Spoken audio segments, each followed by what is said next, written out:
Middle ইস্টে যারা কাজকর্ম করতে যান তারা অত বেশি বেতন এবং আয় রোজগার করতে পারেন না। কারো কারো ভাগ্যে অনেক সময় ওই দেশে ইন্তেকাল জুটে যায়। এই লোকটি যখন ইন্তেকাল করে তখন তার লাশ নিয়ে ঠেলা ধাক্কা শুরু হয়ে যায়। কেন? তাকে বলবেন রিমিটেন্স যোদ্ধা, আবার সে ইন্তেকাল করলে তার কোনো অভিভাবক থাকবে না, তা আমরা মানতে রাজি নই। ইনশাআল্লাহ রাষ্ট্রীয় খরচে বিদেশে যারা ইন্তেকাল করবেন, যাদের সেই সামর্থ্য নাই, অতি সম্মানের সাথে তাদের লাশ আমরা কাঁধে করে দেশে বহন করে নিয়ে আসবো ইনশাআল্লাহ।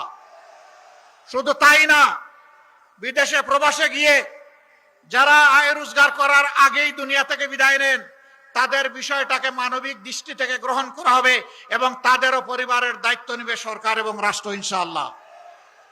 প্রিয় ভাইয়েরা, আমাদের ভাইয়েরা প্রণোদনার চাইতে ওই জায়গাগুলো আগে চায়, জানতে চায়। এবার আপনারা জানেন এই জীবনের প্রথমবারের মতো প্রবাসী ভাই বোনেরা ভোট দেওয়ার সুযোগ পেয়েছেন। আপনাদের দোয়ায় আল্লাহর মেহেরবানিতে এই আওয়াজ আমরাই দিয়েছিলাম।